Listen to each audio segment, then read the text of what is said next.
What's up, world? My name is Zavian, and this is my podcast, Dopenly Honest, breaking the chains of addiction. What's up, guys?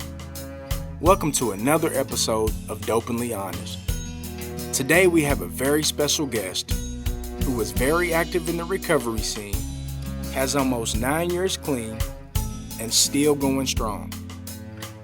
Her name is Brooke Johnson, and I know her life experience in addiction and recovery will inspire those who need it the most. So let's not waste no time. Let's get straight to it.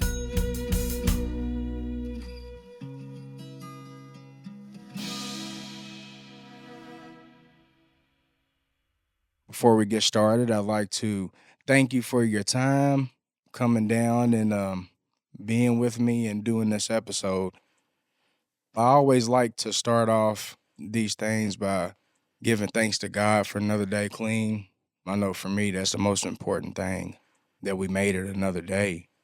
And it's always a blessing and it's always a good thing for me to talk to another person in recovery or another addict. I don't know if you take offense to that term or, because I sure don't, because that's what I am. That's what I am too. I'm Brooke. I'm an addict. Yeah. For sure. Yeah. Welcome, Brooke. Like I said, Thank you. we appreciate you coming down, and we can go ahead and start off like this. If you want to take us back to the very beginning, what was your childhood like and things of that nature? So my childhood was a little crazy. My mom is one of us. My biological dad is one of us. And my stepdad also was. And so I was born in Reno, Nevada. And my parents were in the Air Force. But, my dad, they were both in drugs and stuff. And so I was like a year old and we moved back here to Kentucky. And then my mom just commenced to partying, you know what I'm saying? And so then I had my grandparents. They were like my stable place, that I would go to. And then my mom's place, I would be there when I just want to do whatever I wanted to do. I get sick of her not giving a shit about me. And then I go back to my grandparents. And so I learned from an early age that I could do whatever I wanted to do, or I thought I could do whatever I wanted to do. And so, I used when I was 13, I started using. I used with my mom, ended up using with my stepdad. So I have my dad, who I call my dad. When I was 2 years old, he was my mom's boyfriend. So he became my dad. And so I'm grateful that I had him. I went to high school, partied the whole way through. I graduated an advanced program with a B average, went to college. So, I'm thinking in my mind, this is what I'm going to do. I'm going to figure out how to use, and life is going to be a big party, and I'm going to be able to be successful at it, right? Until the point where I wasn't. So, I became an IV drug user when I was 22. Right before I got pregnant with my first daughter. I used while I was pregnant with her. I really wish I could say that I didn't, but I did. I wanted to stop, but I had already crossed that line where there was no going back. I went on to have 2 more kids after that. I lost custody of her. My grandparents ended up raising her, the ones that raised me. So that's her great grandparents. And, when she was 5 months old, I pretty much, abandoned her. I'm out getting high with somebody that has money, and left her with my boyfriend at the time. And I knew we were getting evicted from our apartment that day, but I just couldn't make myself go back, and thank God he took her to my grandma's. But there's a lot of that in my using, once it started going in and out of jail. I didn't know who my daughter's dad was, because at that point I had started dancing and selling my ass and doing whatever, living that lifestyle. So Yeah. I just remember being I guess this is just, what I'm going to have to do now so I can keep getting high, keep doing this, because it just wasn't no going back. Then I got pregnant with my son 6 years after that, and I was locked up when I got pregnant with him. That's a whole nother story. And then I had another baby. I was on maintenance. I was on methadone when I had him. And my sister had custody of my son, Dominic. She got him when he was a year and a half old. And so, Kelly, my daughter's with my grandparents, Dominic's with my sister. And I swore I wasn't going to let that happen with Dominic, right? But then it didn't take long. I was living in Illinois. I was great idea. I was going to move home with my mom, even though she was doing crazy stuff. It was going to be okay, right? I wasn't going to do that crazy stuff. I wasn't going to lose Dominic. It didn't take me long at all, and I lost Dominic. And then when I got pregnant with my third baby, Bryce, I ended up going to prison, going to Pee Wee Valley while I was pregnant with him. And I remember praying, God, please let me out of here to have this baby. Please don't let me have this baby in prison. And I got out. and had him. But don't you know, I still had something in my system. Like, wasn't even a month I was out. Still had something in my system for them to show up at the hospital to take him. And that's like, I share that a lot because that was like at the end where I remember being at that hospital, Norton Suburban in Louisville, like standing down there just being so high, but being so like disgusted. Like, what is my life? You know what I mean? And this is just like, I just wanted to die, right? And I knew the foster family was coming to pick him up. And, it didn't take me long after that to get locked up again. And, I ran for a little bit longer. So walk us through at the end of your road, like in NA when they say at the end of the road, we can no longer function either with or without drugs. We all face the same dilemma. What is there left to What is do? there left to do? Either go on to the bitter ends or find a new way to live. So take us through your mind and take us back to the end of your road. So after I had Bryce and he got adopted by his foster family, they were willing to give me pictures and stuff and stay in contact. And then I ended up doing some more time. I got out, started getting fucked up again because every time I would say it was going to be different, right? This time it's going to be different. Yeah. I'd always go back to the same people, places, and things and wonder why ain't it different, right? Because I was obsessed with figuring out Brooke's way and figuring out how I was going to use and be successful, even though I had all this evidence that was not going to happen. So I ended up losing their information that they had given me. So, he's 13 now, and I have not ever, seen a picture since he was like 2. And not this your son? This is my last baby, yeah, my son. Okay. I just pray that, he's going to find me one day. I know God's going to work that out, but it's hard because I wanted to feel guilty about that, and I used a lot over all of the mistakes I had made and the damage I had done and the hurt I had caused my kids, and all that stuff just kept piling up to where I didn't think there was any way I would ever be able to live and not put something in me. Like, how would I ever deal with all this bullshit and not get high? Like, it just was unfathomable. And so I overdosed a lot.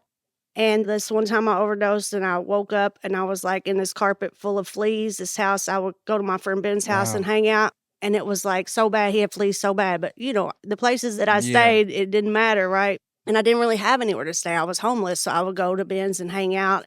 And so I had went there and he had ended up buying some heroin to do because I wanted to do it. And that wasn't his drug of choice. He liked to drink and do pills. So he had been up for like 3 days drinking and doing pills. And he ended up doing some of that with us because he got that because I wanted to do that. And I woke up, but he did not. He was dead. He was sitting in the chair dead, overdosed. And that was just, one of the lowest parts for me because, I still didn't like wake up and be like, I can't live like this anymore. It was like I left to go find one more. Like that was the only thing on my mind. And I ended up, I went in and out of the healing place a few times and different treatment centers, but I just really didn't know people was in recovery living the way I know people are now. Like I didn't understand that was an option for me. And I had went to meetings and been forced to do some things, but I don't think I was ever clear-minded enough to hear anything or to think it would be anything possible for me because I had that great obsession to figure it out, right? To how to use and to keep using. And there was just it would like scare me to death to even think about not having something to put in me to make me feel different. Right. Because I hated the person I had become, right? I mean, even when the junkies and the dope men don't want to fuck with you, you're pretty bad off. You know what I'm saying? It's like, yeah. So like family, I had alienated myself from them. My dad was the only person that was still like, he was like my biggest cheerleader always. So I ended up in jail again, right? And I have like 8 felonies in 4 states. I got in trouble in Missouri, Illinois, Indiana, Kentucky. Oh, you was moving around. I was moving around. And, I always thought that I had, like I got pregnant by my 69-year-old sugar daddy was my 3rd baby, the one that got taken from the hospital. And it's hard to share things like that. It's not because but it's like that was the reality of it. That's how I lived, like having somebody to take care of me and supply my drug habit, because that's the only kind of taking care of me that really fucking mattered was how I was getting high. So whatever I had to do to feed that addiction was what I did. So one of the last times I went to jail, I ended up in Louisville at this place called Dearson. It just wasn't a real hard program, it was like, but it was the first place that I seen Narcotics Anonymous come in through H&I, hospitals and institutions. Is that Dismas? Is that a Dismas charity? Yeah, it's a Dismas charity. Yeah, I did St. Anne's. Yeah. So it was, I was started seeing people come in and share their story, and they was sharing my story. Like, they was saying they did the things I had done, Right. but they was living different, and they was happy, and they was in recovery, and they was living life without the use of drugs, and I was like, But they was saying you was when they was sharing their story, you was like, "Man, that sounds like me." A person that's still in active addiction, that's what they don't know yet is that this is therapeutic. When you can go into a room, whether it's in a meeting or rehab, they don't know that there's other people out there that's the same exact way, have done the same exact things or worse than they have done. So then their mind can't comprehend it because when we're in active use, the drug or the alcohol is controlling our every thought and behavior. They don't realize that when they get around a lot of people that are just like them, the therapeutic value of one addict helping another addict, it's like you can't see it. You know, I ain't gonna say they, well, we aren't open right. minded enough to see things like that. And yeah, you was just sharing something I gotta go back to, and I'm probably sure it's like traumatic for you to talk about, but I've been through it too. It's healing to talk I've about it. like with the overdose situation. So I've had numerous people that, you know, that I've used with. Now I haven't had anybody that I used with and they actually died, but you know, I've been around a lot of people as well as myself that have overdosed. A lot of people don't realize the trauma that comes behind that, even once a person gets into recovery. But Yeah. it's like at the time it doesn't affect us like that because we're controlled by the drug. And some of the things that we do in addiction, and that's what, you know, people got to stop condemning. I'm not saying that people should co-sign the bullshit or the behavior, but at the same time, you shouldn't judge because what you don't realize as a person that doesn't get high or that is not controlled by a drug is that the things that we do while we're high, it's not us. I'm not, you know, giving a green light or nothing like that or saying it's okay because it's most definitely not. Especially when you're dealing with opiates, heroin, fentanyl, IV use like I was and like you. Well, you said IV was opiates with heroin and Oh, stuff yeah, like it that? was all of it. Anything I could put in there, that's what I Yeah. wanted to do. I like to So, speedball the best, and it was, yeah, yeah. not a good scene. Yeah, man. So when we're doing that, it's like that is the only thing that matters. And we're gonna do a lot of stuff that we're not doing right now while we're clean. So and then Mhm, when we sit back and think about it, I'm like, damn, what the fuck was I doing? mhm. You know, but what a blessing that we ain't doing that shit no It's a more. blessing for sure. It's hard to have to take responsibility for all that stuff. Like, I realized I didn't have to be the worst of my mistakes anymore. I didn't have to only be that person, but I still had to take responsibility for all that shit that I did, all the harm I caused, and let people be where they were at with that, you know, and work on myself and healing myself. Because forgiving myself was the hardest thing, right? But The it's the hardest most thing. important The thing. most important for sure, yeah. You know, and the IV drug use, it was nuts. Like, I had an infection in my spine that almost killed me, almost made me paralyzed. Yeah. And I'm in the hospital still shooting up. You know, it's like craziness, insanity for sure, like what they say. And, you know, thank God for a program of recovery that helps me learn how my higher power is going to restore me to sanity, right? Yeah. And yeah, it is a lot to think back about that and see. So the last time I overdosed was when, so I was in that treatment center I told you about. They was bringing in them meetings, and I'm still friends with a couple of them women that was bringing in the meetings that I met then. And it started making me believe in myself, you know, thinking I could do something different. Like, maybe I've given all my life to this, and now I can turn around and give all my life to this Yeah. because So a seed was planted. I knew there had to be a drastic change. You know what I'm saying? I believed them when they told me that I had to go as hard for my recovery as I did for that. But see, even though I got that seed and I got that, I still ended up relapsing. I had and you know, it's just a disease of addiction. It was what my brain had done for so many years. It's hard to change that. You know what I mean? In an instant, it takes work to change the way you think. And I had this great idea. My disease gave me, you know, that I could use one more time. I just have somebody bring me something in. Somebody was coming to visit me. One of my family members that was real close to me, and I talked them into it. They brought something in, and I'm laying there. I remember laying in my bunk thinking, because I had started developing a God conscience, you know, and I was thinking, I'm just going to do this one more time, and nobody will know, and then I'm never going to do it again. And God was telling me, don't do it. You're going to be in that funky ass county jail doing the last 18 months of your sentence. You know, don't do it. Everybody's going to know. And, you know, and I'm like, well, maybe I'll just sell it and have some money. And then, you know, I did it. I did it. My disease won. I did it. everybody knew I was high the next day. Here come my parole officer to piss me, and I knew that I was going back to jail, right? So I ended up leaving that weekend. Down there, they have a fence you can jump. And Oh, so wow. I sold all my shit, packed my little bag, and here I was going, and everybody was like, Brooke, don't leave, don't leave, don't go get high. And I was like, I'm not going to get high. I had everybody convinced. I thought I did, but I think I thought I had myself convinced I wasn't going to get high, right? Where do I go? The dope man's house. It's the first place I went to use the phone, right? Quotation marks, use the phone. And I ended up getting high. And so then I, rode the TARC bus to where my mom was, and I knew if I had some dope, I could stay. So I remember telling myself, you haven't done this in a long time. You don't have any tolerance. You can't do a lot. I You was said as long as you had some dope, you could stay at your mom's? at the place she was staying because she didn't even have her own place. You know what I mean? She's Mm. still, me and my mom actively used together for a long time. And she, she was still living that lifestyle and staying with her friends that was also living that lifestyle. So I knew everybody would be dope sick and they'd be so happy to see me, right? When I show up with the dope.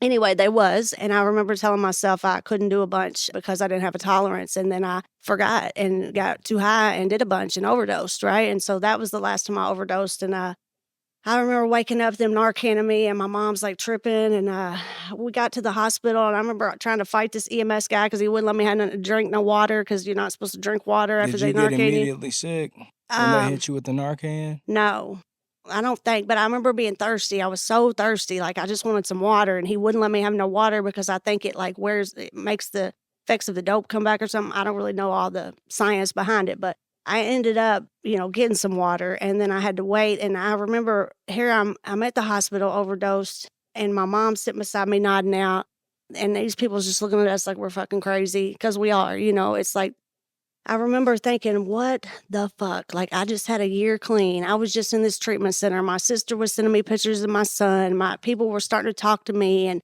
I was having some hope. I thought I was really going to do this. And here I am about to have a warrant. It only took me like 10 days that time to get worse than it had taken me years to get before, Yeah, don't take strung no out. time. No, so 10 days I was locked back up. I remember laying there in my bunk down in Louisville Metro in LMDC, and these people was in there getting high that I knew, and so I almost got down off my bunk to go get high because that's just what I had always done. And I remember thinking, Brooke, like, what the fuck? Like, you cannot keep living like this. Like, are you really going to keep living like this now that you know there's this other way? It was like, and I just laid in my bunk and went to sleep. And then I remember I was banging on the window, telling them to put me in the program dorm because there's a program dorm down there at Louisville Yeah, I done Metro been now. up there. Yeah, jail detox is different too. It Yeah, ain't because you can't get nothing. I don't know, down there in the Louisville Metro though, they guys, there's a lot of shit in there too though. yeah. So I guess if you really want to get high, you can. I mean, it's just if it's a matter of have you had enough? You know what I Right, mean? right. I'm grateful that I didn't get up out of my bunk that time and I had enough seed planted and I made it through that overdose. And I think that's what I needed to like really realize you can't keep playing with this, Brooke. You cannot use successfully. You just can't do it. Either it's going to be recovery and that's what you're going to do, or, this is the life you're going to live. So I ended up going back to another SAP program. I was in that funky ass county jail doing the last 18 months of my sentence, just like, my God conscious told me I would be. But then I got to go back to SAP, which was good. I went to Hardin County SAP, Hardin County Detention Center, and it was Y'all do it like you have to do like oh accountability yeah, and oh yeah, shit, writing tickets on people yeah. and shit. And then Yeah. yeah, I got there and I was like, "What is this?" Because I had to be like, "I'm gonna hold you accountable for such and such," and then you have to say, "Thanks, I'll take a look at that." No, Yeah, yeah, yeah, because I did SAP in Shelby County. We had to do the accountability shit, and how we did it was we just linked up with like 4 or 5 of us, and it was like, you write me up for this, I write you up for that. At that point in time, I was still in the criminal mindset, like I was, oh, I ain't no rat, and I ain't snitching and all that shit. Like the mindset that I had, not only like using drugs, but my whole mindset was fucked up. I had this false sense of I don't know who the fuck I thought I was, but I guess I thought I was some type of big dope dealer or some shit, and I might have 3 or 4 grams, and I'm gonna do over half of it and sell enough to make my money back. But in 2020, I got out. The last 6 months of that bid was SAP. And I did a year, and I told myself I was never going to go back. And that was in 2020, and I haven't been back by the grace of God only. I have not been back to jail.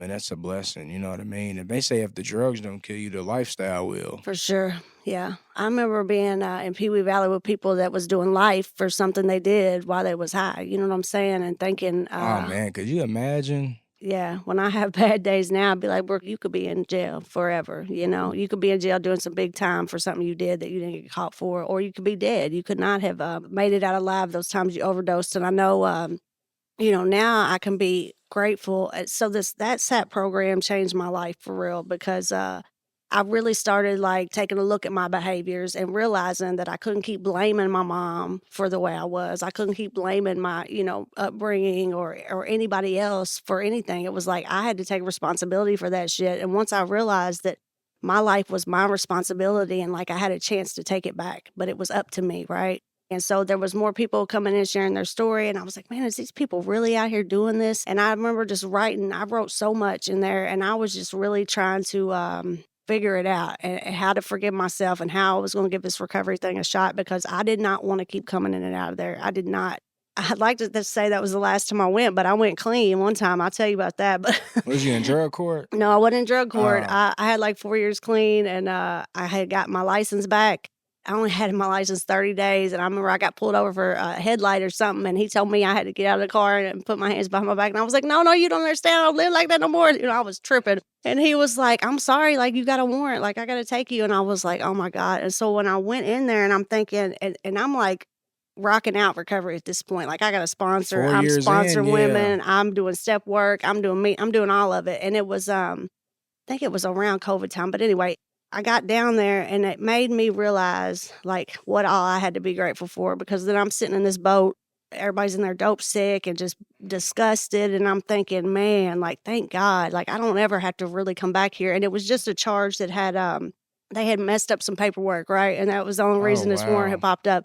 But the difference this time was I had people willing to come get me. My sponsor was ready to put up $2,000 to bond me out. My sponsee was ready to do that. Like, it wasn't the same type of when Albrecht's in jail again. Like, you ain't getting $20, bitch. We're glad you're locked up now, right? And we know you ain't dead. So, you know, it was a way different experience. And Yeah. I really got to be grateful that that wasn't my life. It didn't have to be my life anymore. And that it wasn't a charge for something bad that I had did where I was going to have to do some time for. You know, I ended up just getting out the next day and thinking, you know, I That was should. the longest day ever, though, wasn't it? Right. But I was like, I shouldn't have had all that paperwork down at them people's jail. And they, you know, for them to mess up, right? Like, But yeah, you had to see your part in it. and that's what recovery's taught me really to see my part in things. And so when I got out of that SAP program, it was like my dad had been coming up there to visit me, right? And he had had a bunch of strokes when for like 6 years before that. So my stepmom had been taking care of him because he was like a bigger guy. He couldn't get out of his wheelchair on his own. You know, he couldn't wash his ass, couldn't wipe his ass. So my stepmom had been doing all that while I had been out running the streets, right? And so I had a lot of guilt about that. And he wanted me to come live with him. Like I could come there, but I'm like, you drink, you got prescriptions, you smoke pot. Like I just can't. I can't do it no more. Like I believed what them people was telling me about people, places, and things because I could look back in my life and see. And see the evidence. That's exactly what happened every time. And I would catch myself having a bad day and I'm going to be off and running. And I just did not, I was sick of living that way. I did not want to live that way anymore. And I was like scared to death to go back to it. And I knew that I had to be real careful because I didn't know how to live in the free world and not use. Like I hadn't done it in so long, like since before I was 13, you know, I didn't know how to do that shit. I had tried little dumb shit here and there, but it was always still using something. So I went to this place called Renest in E-Town and they did like accountabilities.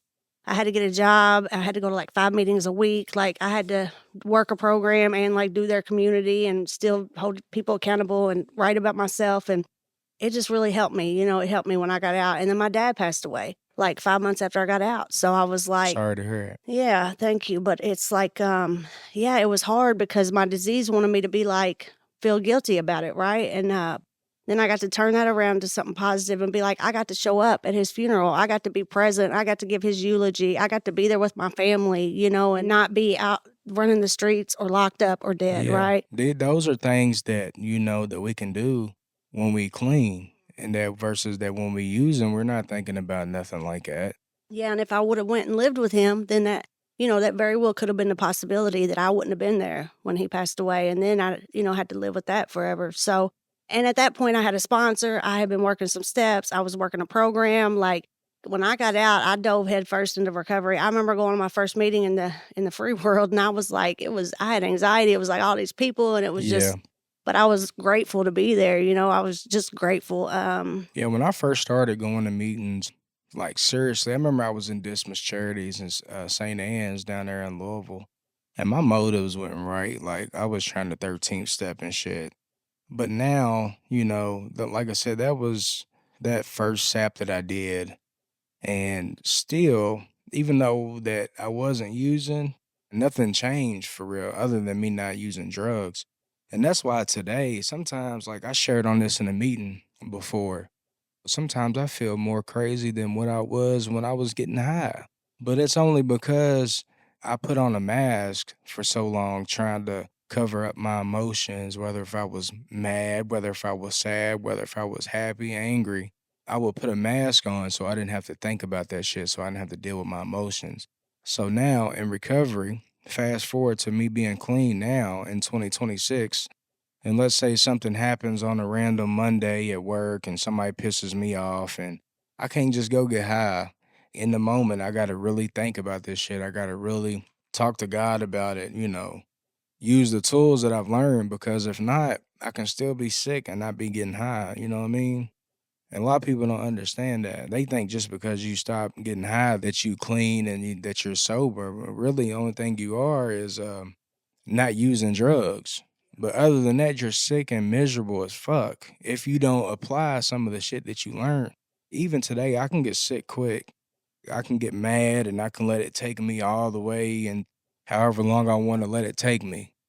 I can notice those things now that I'm not using and I can put some action towards it. Right. The self-awareness is Yeah. a lot, and realizing it's up to me. Like, my life up to that point was because of the decisions I had made, and then I couldn't blame anybody but myself. And then how I reacted to other situations, like you were saying, is on me as well. Like, I can react crazy and angry and have an outburst. And like with my family now, I get like impatient or frustrated. And, if I didn't have recovery, I could see where I would really blow that shit up. I'm not that I don't still, act out of anger and, act the way I wish I wouldn't, but I do step work now. Like I have a step study group I do every other week with my sponsor and another recovering addict. We've been doing it for over a year and a half now. We're like halfway through step 7. And, I went through my steps before with my sponsor and, being involved, doing meetings all the time, hearing other recovering addicts, being connected with other recovering addicts keeps me from being able to wallow in my self-pity or in my Right. anger or like, in some crazy train of thought. And I think today it's like, I know the feelings aren't going to stay the same. I know they're going to change. Like how they say this too shall pass. I used to hate to hear that shit when I had some bad shit go on when I was The 4 years clean. cliches. Yeah. I mean, I love them, really. I love them I do now, too. but What's your favorite one? I don't know. Let's see. This too shall pass. I don't know if it's my favorite one, but it just keeps me knowing that my feelings are going to change. And like, no matter how bad I'm feeling, I know it's not going to stay that way. Because being able to deal with the ups and downs of life in recovery and being clean and not being able to put something on it is what makes me be able to stay clean, right? It's how I've made it to this point with 8 years clean now. So I'll tell you about when I got out of that treatment center. I was like, the things I had to do was get a sponsor, go to meetings, have a higher power. It was like I wrote down these 6 things. They told me if you do these things, you're gonna make it, You got a right? good shot. Yeah. Right. So step work, have a higher power, support group, meetings, sponsor, and service work, right? And so when I got out, I was looking for a sponsor, and I went through like 4 sponsors before I found my sponsor because I was in that program and they like did AA, and I love AA. It gave me my foundation. But then this one sponsor, and everybody be like, I don't have enough time for your recovery, Brooke. I think you just need, because I was coming with all this shit, this years of shit. And I was like, I needed help and I wanted help and I wanted to figure out how to live different. And she was like, I think you need to go to Narcotics Anonymous. And I'm like, oh, why don't they want me in AA, right? Yeah. But then thank God I did, man. And that was just my higher power showing me where I needed to go. Because then I went somewhere, I moved back to Louisville and started going to meetings. And I was scared to go back to Louisville because everywhere I looked was somewhere I got high, right? But I started going to meetings and like replacing those memories with recovery stuff. And my sponsor was involved. Like she was there all the time. She shared, she was doing step work. She was on the convention committee. Like I knew I needed somebody involved like that was going to help me learn how to be involved. Yeah. And so I asked her to be my sponsor, and she was like, call me every day for 30 days. And I called her ass every day for 30 days. You know, some people be like, call you every day for 30 dadays. Like, yes, I would have done that if the dope man told me to call him every day for 30 days. I'd have been on that Oh shit, right? yeah. So I did that, and she has become my family now. You know, that was I can say the same about my yeah. sponsor, yeah. And I didn't know her at all. You know, we'd be scared to pick up the phone and talk to somebody we don't know. But we all have been in that boat and all know how it feels. So, you know, she knew that. She knew I was going to feel that way. And I was able to like make her a part of my life. You know, I just did it. So I called her every day for 30 days. We started doing step work. And then COVID hit, right? And I had a home group at the time and we were doing service work. Like I was on the going to the healing place for women and taking a meeting in there for Narcotics Anonymous. I was meeting a lot of other women in recovery, having to do that and asking people to share their story. And then it was like giving me confidence in myself and my recovery.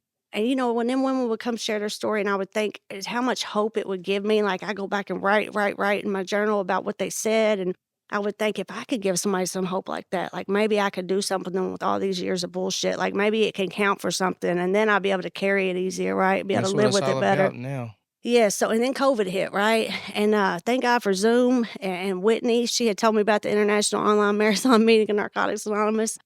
Man, it changed my life for real. I got on there and I started doing service work on there and hosting the meeting. And like I met people from all over the world. Like there's Wow. people all over the world that suffer from the same exact shit that we suffer from here, you know, and the same kind of feelings and the same kind of emotions and situations. And I don't know, just having that connection. I went to the World Convention with my sponsor, me and my wife and my How sponsor was that? and our friend. It was awesome. It was in Yeah. Washington. Yeah. It was in Washington, D.C. Oh wow. Last That year. sounds like it would be like a great time. Oh, man, it was good, and I got to meet some of them people that I had been on Zoom with for, like, 5 years that was like my family, you know, Yeah. and got to hug them and stuff, and there just ain't no I mean, Ain't no feeling like it, is it? no, and I'm grateful to be an addict today, right? Because I wouldn't have the feelings of joy and gratitude that I have now if I hadn't experienced that, you know, if I hadn't experienced, like, the depths of hell in addiction. So I used to be afraid of feeling things, right? But I just didn't know there was good feelings of gratitude and happiness and hope and joy, and I didn't understand that, right? So Yeah, we a different breed of people. Like, you know, I don't think a lot of people understand that. Like, I ain't gonna say I'm proud or nothing to be an addict, but at the same time, it's who I am today, and it's because of what I went through that I am the way that I am today. And God don't make no mistakes. Now, I don't think that He put me through addiction on purpose, but what I do feel like is that He took that experience and turned it in and formed it into a diamond. You mhm, know, he yeah, he took that experience and shaped it up to where I'm able to speak on it and try to help people now and try to share the message as best as I can. yeah. Just talking to other people, just me having this conversation with you right now, it's very inspiring because you hear about people getting clean, but when you actually see it, and you know, we can tell if a motherfucker's clean or not. You know, I can tell. I'm just very thankful today. One question that I was going to ask you, because I feel like it's very important. We've talked a lot about our past and stuff like that. What are some of the things that you do today that's like keeping you clean? You got 8 years clean, you know, what's like 8 years later down the road in recovery, what still helps you out today staying clean? The same things that got me clean, you know what I'm saying? The same things. Definitely God, definitely my higher power, definitely feeling like I want to, you know, I don't know why I made it through the overdoses and other people don't, but I want to make that shit count for something, right? And so being passionate about recovery and helping other people and doing service work, like if anybody asks me to do something for recovery, I'm going to say yes if I can. You know, it's got to Yeah, be a detrimental situation for me to say no because I know when I get nervous and share my story, it's like helping me grow and then helping somebody else. it is. But then I go to meetings. My home group is in Frankfurt. The elevator's broken. We meet on Tuesday and Thursday at You 6:30, said, and what's it called? The elevator's the broken? elevator's broken. Yeah, you gotta use them So pretty steps. much don't take the easy way. Yeah, you gotta take them steps. So, but in that meeting right there, like I had a home group in Louisville, and I moved to Frankfurt 2.5 years ago. So then it was like all my recovery support was in Louisville, and but then I still had Zoom and all all my people on there, and and then I started getting my bachelor's degree. I went back to school because I had went, 20 years ago and dropped out. Went back to school, got my bachelor's degree. And so, and then it was like I found this meeting. I didn't even know there was NA meetings in Frankfurt.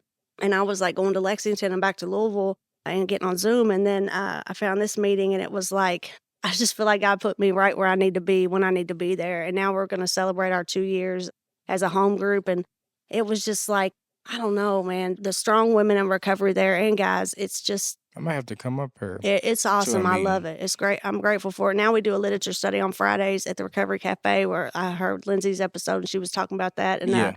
we have an A meeting there on Friday before the elevator's broken, and it's a literature study. And we do it on Zoom too. So you can get on Zoom or come in person.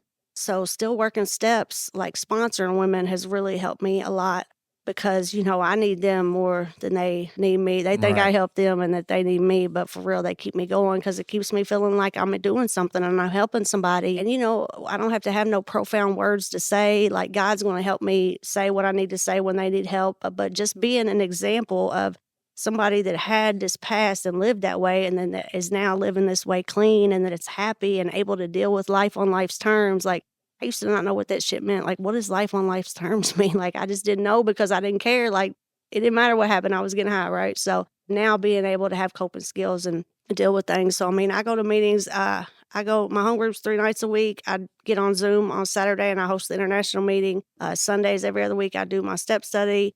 I do steps with my sponsees. Like, I answer the phone when people call. Like, even if I don't want to, I answer the phone, Yeah. because people answer the phone for me. It sounds to me like you're very much doing what was suggested to you. Yeah, That's what it takes. that's what it takes. And I hope to God it don't ever sounds like it's not a good idea anymore, right? Because I love my life today, and I want to keep living it like this. And I have great relationships with my kids now. Like my daughter, she was 16 when I got clean and got out of that staff at Hardin County, and she didn't want shit to do with me. And I get it. Like, I hadn't seen her since she was like 10, and I had just been in and out of her life. And, my grandparents raised her. And so then slowly she started like coming to meetings with me and stuff. I don't know. It was cool. She would go to the healing place with me when I would take the meeting in there. And we just started developing a relationship. But then it was really hard because my grandma ended up having a stroke and I moved in with her and it was just a lot. I wanted to get high. Oh, I didn't tell you about. So I lost my job at Amazon when I had 4 years clean, right before I got my license back. I lost my job at Yeah. Amazon. My fiance left me. Like, I was busted, disgusted, had 4 years clean.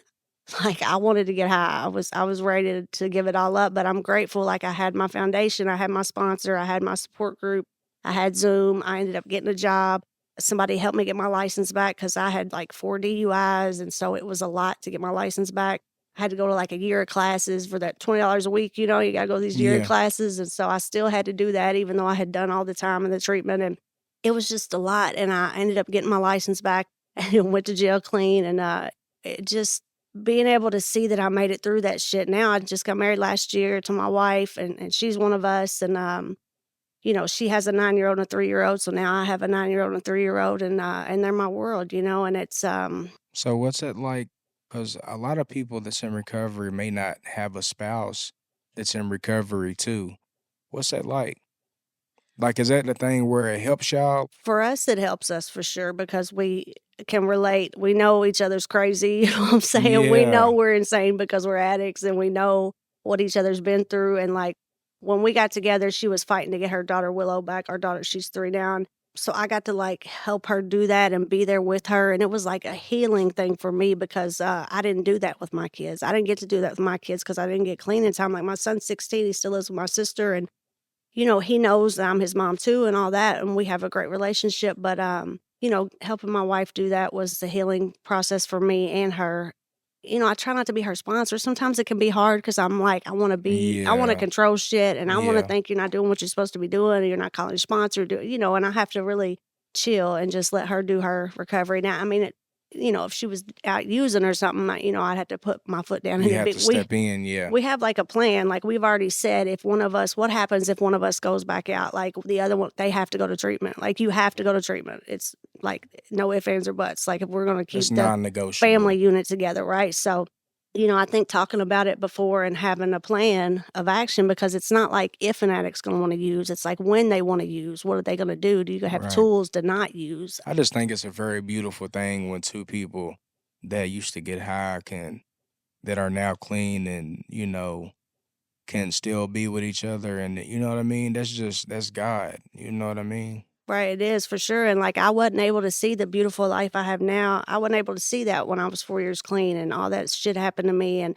the reason I lost my job at Amazon was because they didn't get my background check back because of COVID. So it was like I worked there a year and got promoted to a process assistant. And I loved my job. I loved going in. Like I loved being a productive member of society at Yeah. that point. And then, losing all that, if I wouldn't have made it through that, I mean, and I don't know. It's always hard to see that God will use the things that happen to you and make a brighter future for you, make a better plan. Like I wouldn't have Absolutely. the stuff I have now and be able to be a mom again. Like I have a second chance at being like watching kids grow up and be raised Yeah. and being a part of that and trying to be like a positive influence for them. And some days I feel like I'm failing at it, right? Because I still have character defects. I still get angry and impatient and like holler and I can relate. yeah. And I I can most definitely yeah. relate because it's like, with me, God has very much blessed me today. I married my wife, she's not one of us. So like I gotta commend her on dealing with me, because we just our minds are two totally different mind states. Like she can drink recreationally. Like there was one point where she had a bottle of wine in the refrigerator for like a month. I'm like, why in the fuck ain't you drunk that wine yet? I would have drunk that when I bought it. She ain't thinking like that. So I thank God for my wife and my kids today and that I'm able, like what you said, that I'm able to be a role model. And some days I do feel like I'm failing. Some days I feel like I'm not doing enough. But then that's when I sit back and I think about what my worst days was like in addiction.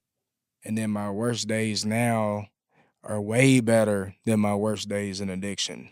And the end of my road came in the form of my wife telling me, like, when I would leave to go get high, when I would leave and go buy whatever I was gonna get, she would know, she's not dumb.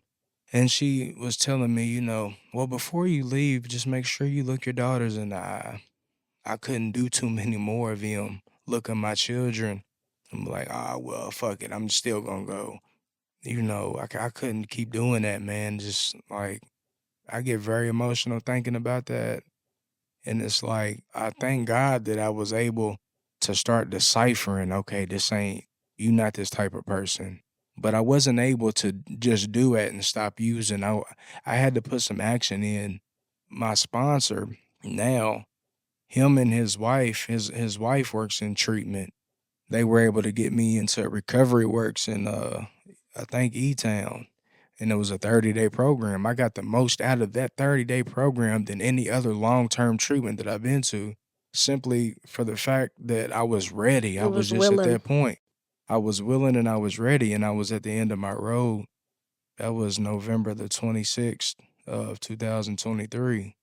So I'm working on going on 3 years. Okay. It's a blessing. It Yes. really is. And if for somebody that's out there in the madness, shooting dope like I was, if they can do it for a day, like a day is a long time. Yeah, it is. So I look at people like you that got 8 years, I'm going on 3, and I'm like, I know it's a better way because I know, like I'm living it and I see other people living it. So this is how I like to wrap up. I like to ask you, like, if somebody's out there listening and they still in active addiction, they right there, they want to get clean, but it's like they might be shooting heroin, they might be getting sick, they might want to stop, but they literally can't. Like, what would you tell them? What would I tell them? I would tell them to pray.